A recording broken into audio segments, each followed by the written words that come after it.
할렐루야. 잘 오셨습니다. 우리 새 인사를 드릴까요? 주변에 계신 분들에게 잘 오셨습니다. 한 번 더 인사를 드릴 때 새해 주 안에서 복 많이 누리십시오. 1년 365일 교회로 보면 52주 여러분들의 삶의 현장 속에 하나님이 간섭하시고 개입하셔서 선한 일들이 많이 일어나는, 그래서 승리하는 2022년, 무엇보다도 이 사회가, 교회가 회복되어지고 이 교회 안에 예배가 회복되어져서 2년 전의 그 모습으로 이 성전의 예배자의 삶이, 그리고 예배자의 모습들이 완전하게 풍성하게 열매 맺는 귀한 한 해가 될 수 있길 간절히 축복하고 축원드립니다. 한 번 더 선언하십시다. 주 안에서 모든 일이 잘 될 것입니다. 믿으시면 아멘. 어느 유치원 교실에서 선생님이 도화지 한 장씩을 아이들에게 나눠주면서 그림을 예쁘게 그리세요. 얼마 지나지 않아서 어린아이 하나가 울먹이면서 선생님, 지우개로 지우다가 도화지가 찢어졌어요. 선생님이 또 다른 새 도화지를 한 장 주면서 예쁘게 그리라. 여러분, 오늘 2022년 새해 첫 주일, 신년주일입니다. 하나님께서 새해를 주신 것은 우리에게 새로운 기회를 다시 한번 주셨다라는 의미일 것입니다. 지난 2021년 잘못 그려진 그 그림이 있다면 이 새해에는 다시 한번 잘 그려보라고 기회를 허락하여 주신 하나님께 먼저 감사를 드리고, 새해에 여러분들의 멋진 인생 그림, 그리고 신앙의 그림을 그릴 수 있길 주의 이름으로 축복합니다. 이 신앙생활에 있어서 그림을 그린다라고 이야기할 때 두 가지 측면이 있습니다. 하나는 인생의 그림을 하나님이 원하시는 그림이냐, 두 번째는 그 그림을 위하여서 내가 최선을 다하였느냐.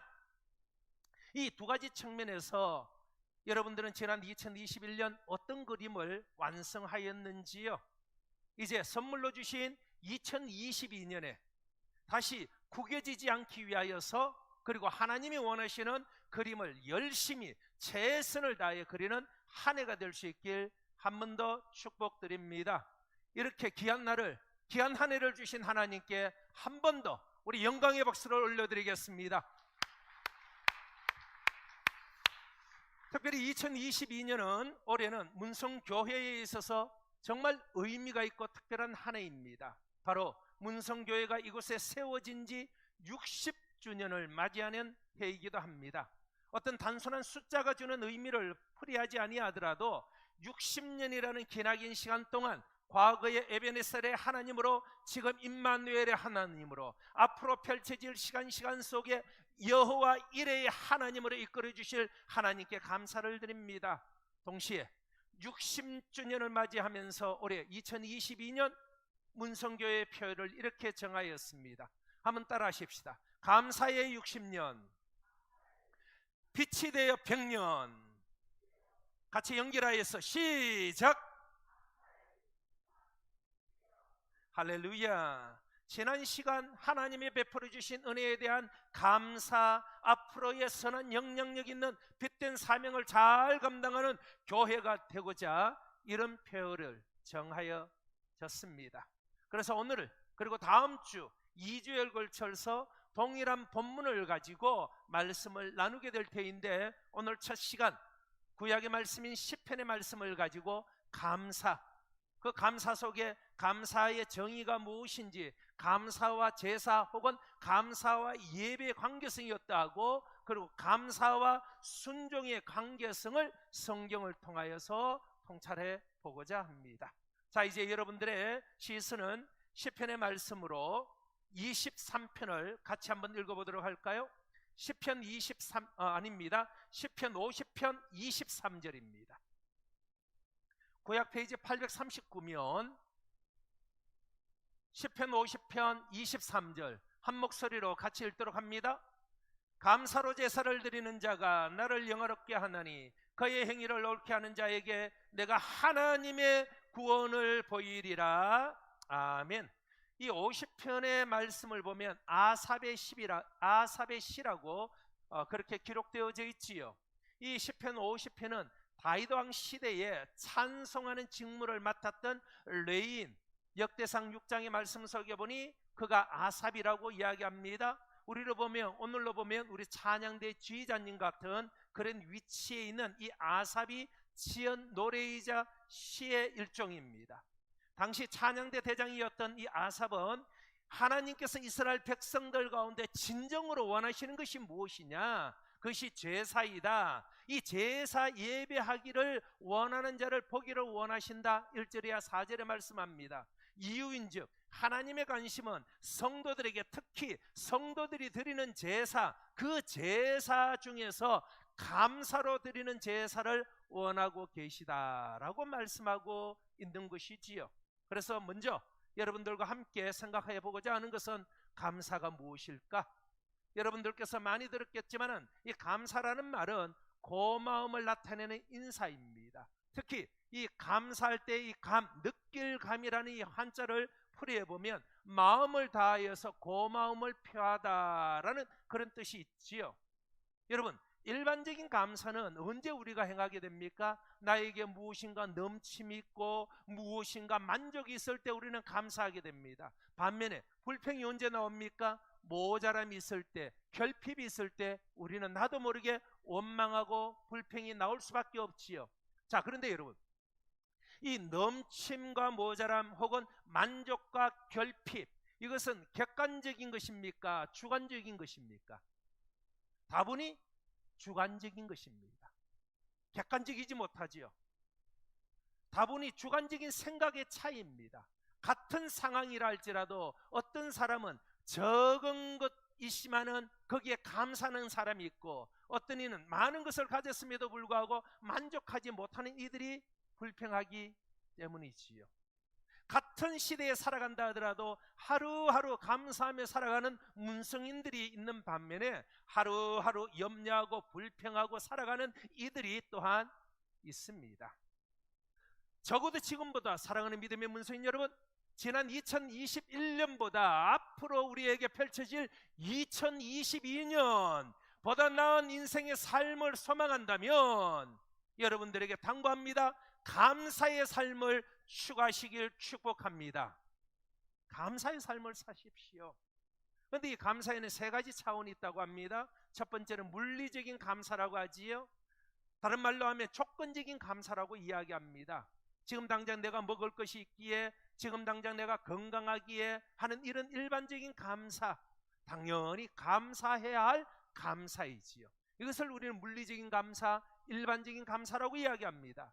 두 번째는 철학적 감사라고 합니다. 이것은 가난하다가 내가 어떤 삶에 부유해져서 감사하는 것이 아니라, 가난은 그 자체, 상황은 동일한데 어떤 깨달음으로 말미암아 오는 감사입니다. 전에는 내가 이 세상에서 가장 불행한 줄 알았어. 그런데 내가 깨닫고 보니 제일 행복한 사람이었더라. 철학적 감사입니다. 마지막 세 번째는 절대적 감사. 따라 하십시다. 절대적 감사. 이것을 달리 표현하면 신앙적 감사 혹은 복음적 감사라고 말씀합니다. 이 감사는 기독교적인 감사이지요.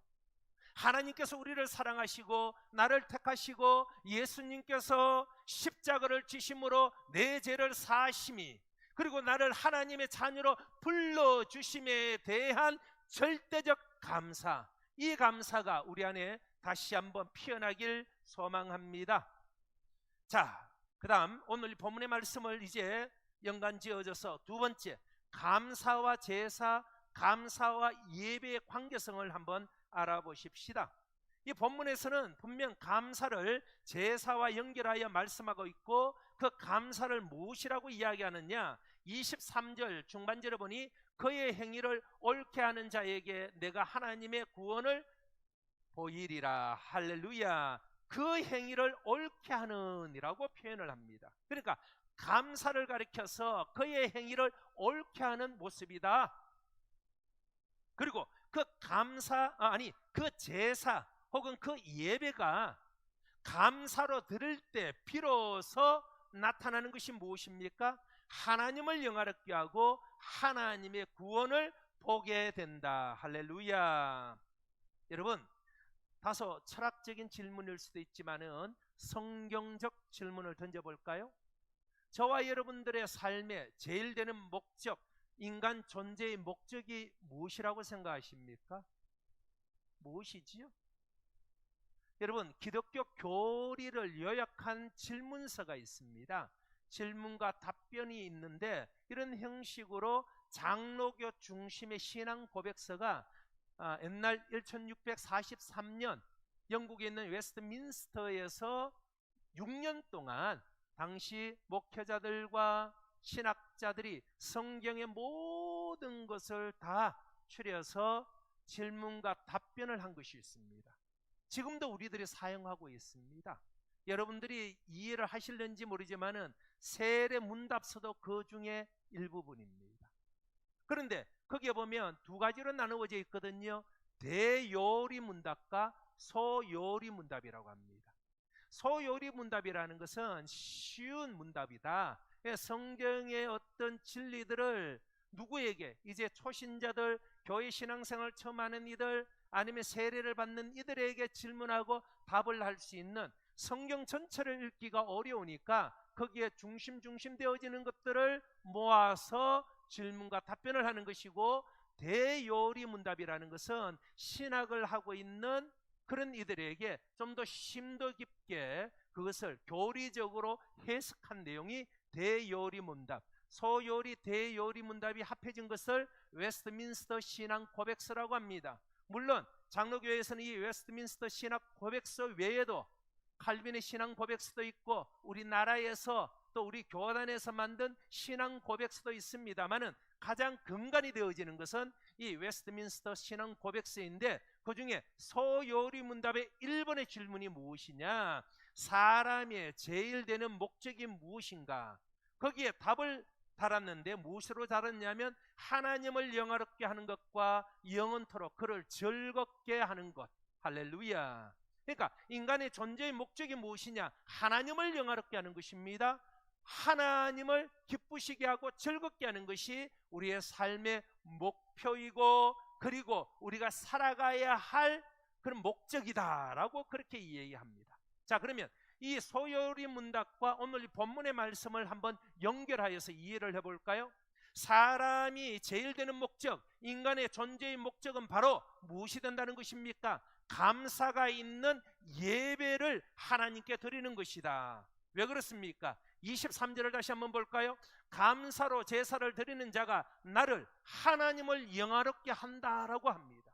인간의 존재의 목적에 제일 되는 것이 무엇이라고요? 하나님을 영화롭게 하는 것이 나를 창조하신 목적이라면, 달리 표현하면 무엇이라고요? 예, 사람의 제일 되는 목적, 인간의 존재의 목적은 바로 예배, 제사인데 어떤 제사이냐? 감사가 수반되어진 예배 제사를 누구에게? 하나님께 드리는 것이다 라고 그렇게 표현합니다. 여러분, 과거 때부터 많이 들었던 이야기가 말세다. 요즘 말세야 말세. 언제가 말세인지는 잘은 모르겠지만은 성경에서는 우리에게 힌트를 줍니다. 물론 요한계시록에서도 그 예수님의 재림에 대한 말씀들이 있지만은 디모데 후서 3장 1절 이하 2절을 보면 이 말세에 나타나는 현상들을 기록하고 있는데 한번 들어볼까요? 디모데 후서 3장 1, 2절의 말씀. 너는 이것을 알라. 무엇을 알라라고 하느냐면 말세에 고통하는 때가 이르러. 2절의 말씀에 이제 사람들이 자기를 자랑하며 돈을 사랑하며 자랑하며 교만하며 비방하며 부모를 거역하며 일곱 번째가 감사하지 아니하며, 그렇게 기록합니다. 여러분, 이구동성으로 지금 말세라고 하는 그 이유를 디모데 후서에서 찾는다면, 물론 자기를 사랑하고 돈을 사랑하고 자랑하며 교만하고 비방하고 부모를 거역하는 이런 일들도 지금 일어나고 있지만 그 중에 하나가 감사가 없다라는 것입니다. 로마서 1장 21절의 말씀에 하나님을 알되 하나님으로 영화롭게 하지 아니하며 감사치도 아니하며 라고 합니다. 감사가 없는 자는 하나님을 영화롭게 할 수가 없습니다. 하나님을 영화롭게 하지 못하면 하나님이 기뻐하시는 제사를 드리지 못하는 반증입니다. 하나님께 기뻐하시는 제사를 드리지 못한다는 것은 곧 저와 여러분들을 창조하신 창조의 목적에 어긋나는 행위를 우리가 하고 있다라는 것이지요. 그래서 하나님을 영화롭게 한다는 것은 곧 감사하는 제사를 드리는 행위가 된다는 것입니다. 바라건대 이번 2022년 매주일 적어도 52주 우리가 드리는 예배가 지난 60년에 그리해 왔듯이 감사가 넘치는 하나님을 영화롭게 하는 제사, 하나님을 돋보이게 하는 예배가 되길 주의 이름으로 간절히 축원드립니다. 가장 중요한 거예요. 신앙생활을 하면서 복 많이 받아야 되지요. 병도 고쳐야 됩니다. 자녀가 잘 돼야 되지요. 돈도 많이 벌어야 되겠지요. 그러나 이것은 부수적인 것입니다. 가장 우리가 먼저 추구해야 될 것은 바로 내가 하나님 앞에 하나님을 영화롭게 하는 감사가 있는 제사, 감사가 있는 찬양을 드리느냐, 이것이 하나님이 기뻐 받으시는 예배가 된다는 것입니다. 오늘도 이 자리에 어려운 상황 속에 이 코로나와 추위 속에서도 원근 각처에서 멀리 수원에서 인천에서 많은 이들이 여기 왔습니다. 이제 여러분, 우리가 드려지는 이 예배가 단순히 형식적인 예배가 아니라 매 순간마다 우리가 드려지는 이 예배가 나의 인생의 마지막 예배라고 생각하시고 정말 하나님을 중심으로 하는 예배, 말씀을 듣더라도 인간의 지식과 지혜를, 학문을 배우는 것이 아니라 하나님께서 강단을 통하여 들려주시는, 오늘 나에게 주시는 레마의 말씀이라 기억하시면서 하나님 앞에 온전한 제사, 예배자가 될 수 있기를 축복합니다. 그래서 분명 예배의 승리가 삶의 승리로 여러분들을 이끌어 주시길 소망합니다. 마지막 하나 더 말씀드려 볼까요? 이제 레위기의 말씀을 한번 찾아보십시다. 7장입니다. 레위기 7장 15절 이하 18절의 말씀을 저와 여러분들께서 한 절씩 쭉 읽어보도록 하십시다. 구약 페이지 155면에 있습니다. 레위기 7장 15절 이하 18절입니다. 제가 15절을 먼저 읽어드릴까요? 감사함으로 드리는 화목 제물의 고기는 드리는 그날에 먹을 것이요 조금이라도 이튿날 아침까지 두지 말 것이니라.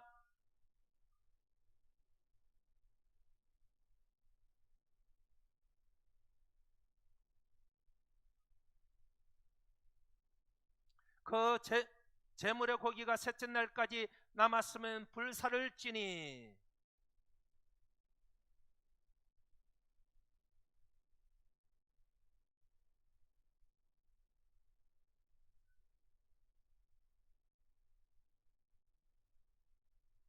그것을 먹는 자는 그 죄를 짊어지리라.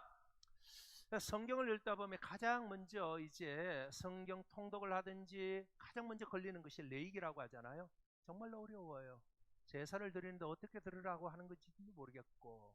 그런데 여러분 아시나요? 성경에 가장 중심되어지는 말씀, 물론 모든 말씀들이 다 하나님의 말씀이기에 소중하지만은 가장 중심이 바로 레위기입니다. 그래서 레위기를 정확하게 이해를 하면 구약과 신약의 모든 말씀들을 연결시킬 수 있는 중심된 것이 레위기. 왜 그런지 아시지요? 거기에 제사가 있거든요. 예배가 있거든요. 어쨌든 오늘 이 7장의 말씀 속에 보면 그 예배 제사 중에 5가지 이스라엘 백성들이 드렸던 제사, 번제, 소제, 화목제, 속건제, 속죄제, 이 5가지 중에서 세 번째 화목제물에 대한 화목제를 지금 설명하고 있습니다. 구체적으로 여러분들이 이해를 잘 하지 못한다 하더라도 오늘 7장에서 주목해야 될 것은 하나님께서 이 화목제사에서 2가지 제사, 그 화목제사를 드리는데 2가지를 제사에서 중요한 가치로 가르치고 있다는 것입니다. 자, 볼까요? 첫 번째는 바로 2가지 화목제의 규례입니다. 잘 보십시오. 하나님께서 화목제에 대한 규례를 말씀하시면서 2가지 목적의 화목제에 대해서 말씀하시는데 첫 번째 15절의 말씀에 화목제 중에서 감사로 드리는 화목제가 있다. 감사함으로 드리는 화목제. 두 번째는 감사함으로 드리는 화목제가 아니라 자원하고 서원함으로써 드리는 화목제라고 합니다. 그러니까 화목제에도 감사함으로 드리는 화목제와 자원 서원함으로 드리는 화목제가 있는데, 화목제의 제물에 대한 규례는 화목제의 제물을 가지고 나와 제사를 드린 이후에 그 모든 고기는 제사를 드린 사람들과 제사장의 몫이라고 이야기합니다. 그래서 반드시 구약이나 신약에서 하나님 앞에 제사로 나오는 자는, 예배로 나오는 자는 공수로 나오지 말지니라고 그렇게 표현을 합니다. 하나님 앞에 나오는 자는 그 크기에 따라서 부한 사람은 소를, 그리고 가난한 이는 고운 에바가루, 밀가루를 가지고 오더라도 항상 하나님 앞에 공수로 나오지 말라라고 말씀을 하시고, 두 번째, 자, 그런데 여기에서 한번 보십시오. 그런데 이 먹는 규례가 좀 달라요. 감사함으로 드리는 이 화목제는요, 15절의 말씀을 한번 볼까요? 감사함으로 드리는 화목제물의 고기는 드리는 그날에 당일에 먹을 것이요 조금이라도 이튿날 아침까지 두지 말 것이라. 잘 기억하십시오. 그 다음에 16절에서는 16절의 말씀 속에서는 무엇이라고 이야기합니까? 자원으로 서원으로 드리는 것은 드린 날에 먹을 것이요 그 남은 것은 이튿날에도 먹되라고 합니다. 그리고 3일째는 불살라 없애버리라. 여러분 차이를 아시겠어요? 감사로 드리는 화목제는 당일날 먹어야 돼요. 내가 배가 불러요. 그러더라도 그것을 저장해 두면 안 된다는 거예요. 다 불살라 없애야 됩니다. 그것이 아무리 값진 것이라 하더라도 불살라 없애야 돼요. 자원하고 서원한 고기는 어떻게? 당일날 먹고 남았으면 그 다음날까지 먹을 수가 있고 3일째는 안 된다. 여러분 여기는 무슨 뜻이 있지 않을까요?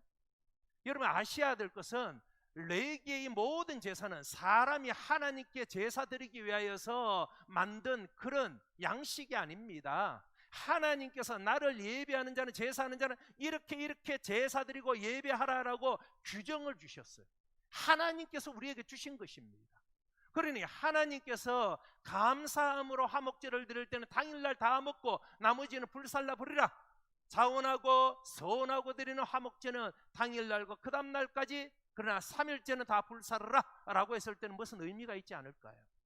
분명히 의미가 있습니다. 무엇입니까? 이것은 16절에 나와 있는 서원 혹은 자원하는 것보다 감사가 우선이라는 거예요. 그 이유가 무엇인지 아시지요? 이 감사의 제사는 하나님께서 이미 주신 은혜에 감사하며 드리는 기쁨의 제사로 과거적 성격을 띠고 있습니다. 이해가시나요?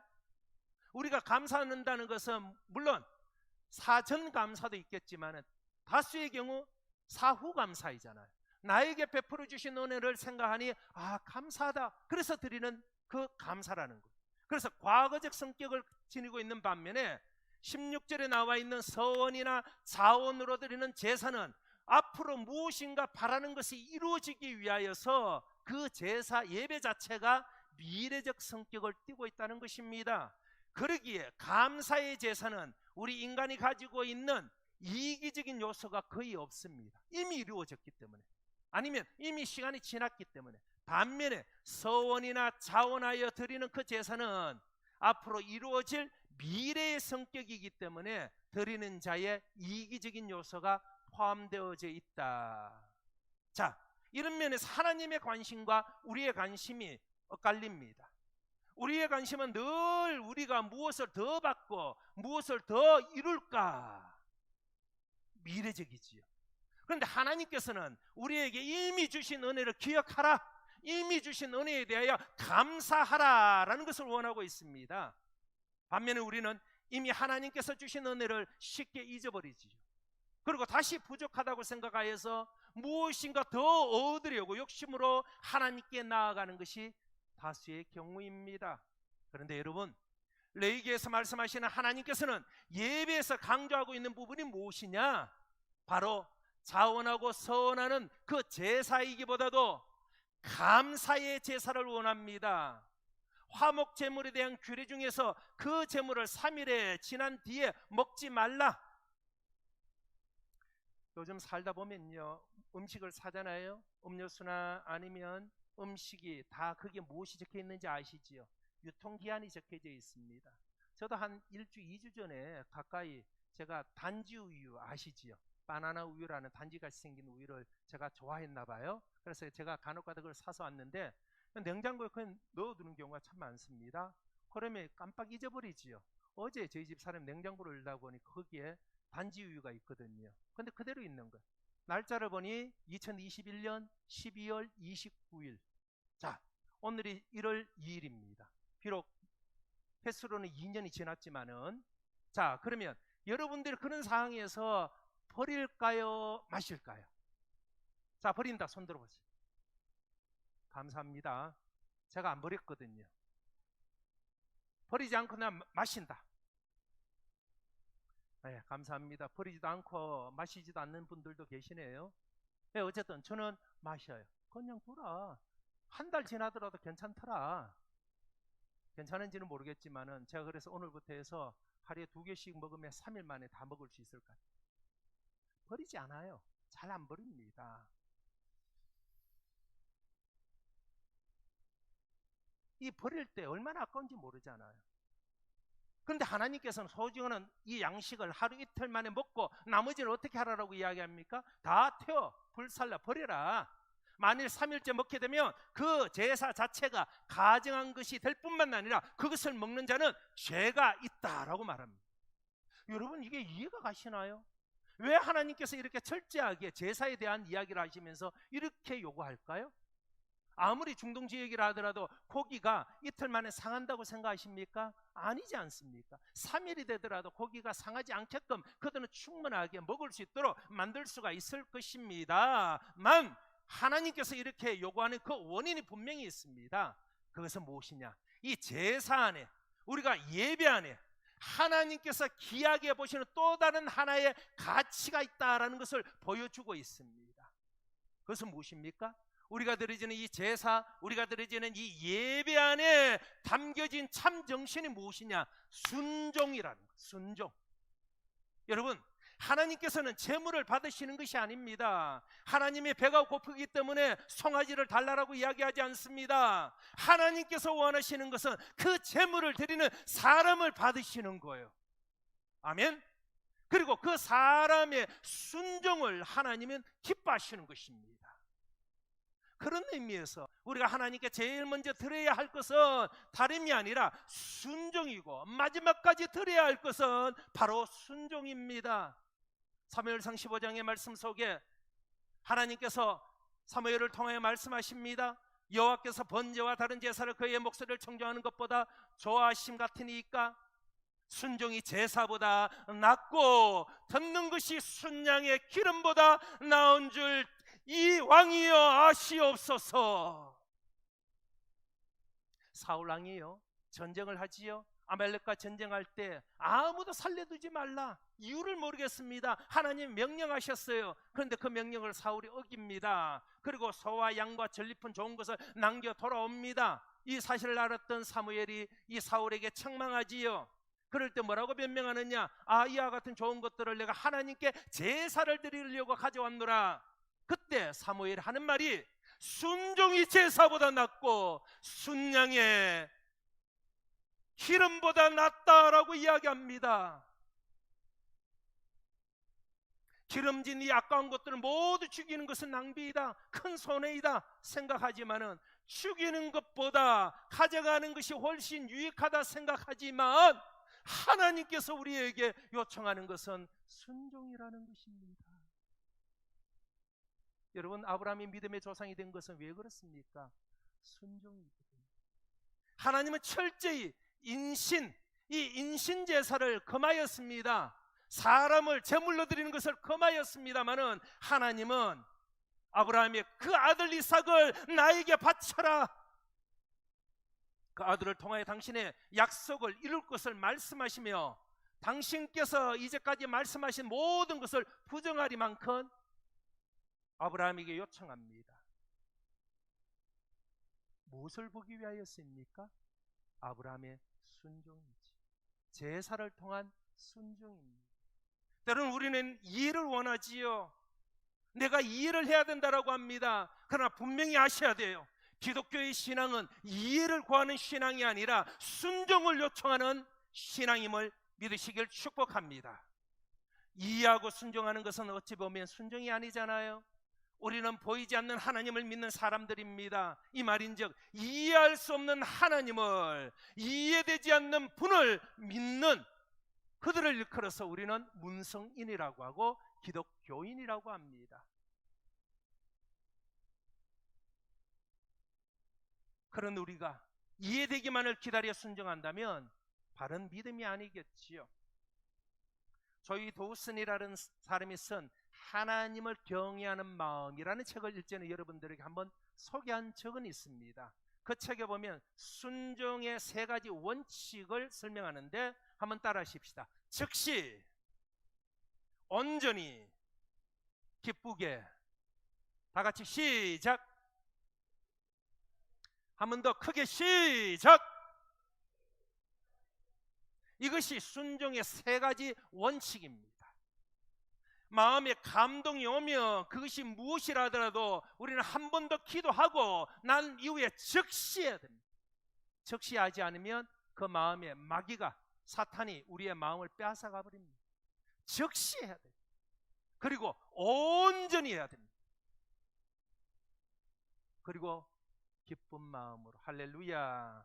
저는 2022년 여러분들의 삶의 현장 속에 하나님이 함께 하심을 경험할 수 있길 기도할 것입니다. 그럴 때 우리에게 내가 하나님께 할 수 있는 것은 순종입니다. 즉시, 온전히, 그리고 기쁜 마음으로 행하십시오. 그러면 하나님이 책임져 주십니다. 이것을 믿지 못하면 오늘 우리가 이 자리에 올 이유가 없습니다. 하나님이 책임져 주십니다. 이제 말씀을 마무리 짓습니다. 창립 60주년을 맞이하는 2022년, 특별히 신년 첫 예배를 드리는 믿음의 문수인 여러분들이요, 지난 60년을 한결같이 인도해 주신 하나님께 감사의 제사와 순종의 삶을 살아가는 한 해가 되십시다. 반드시 하나님이 책임져 주실 것입니다. 그러면서 여러분들에게 삶의 현장에서 실천으로 다시 한번 강조합니다. 감사 일기를 지금부터 한번 또 기록해 보십시다. 강단을 통하여 여러분들에게 말씀합니다. 순종하십시오. 감사 일기를 한번 기록해 보십시오. 그리고 2022년 12월 31일 여러분들이 1년의 삶을 다 지난 이후 이것을 한번 지난 과거에 내가 오늘의 감사의 내용을 어떻게 적었고 그것이 어떻게 이루어졌는지에 대한 또 다른 감사를 하나님께 올려드릴 수 있는 2022년의 마지막 시간을 저와 여러분들이 이 자리에서 하나님께 영광의 예배로 드릴 수 있길 주의 이름으로 간절히 축복드립니다. 이 시간에 함께 기도하실 때 하나님이여, 우리의 이 예배가 온전한 예배가 되게 하여 주시고 감사가 있는 예배가 되게 하여 주시고 무엇보다도 순종의 예배가 되게 하여 주시옵소서.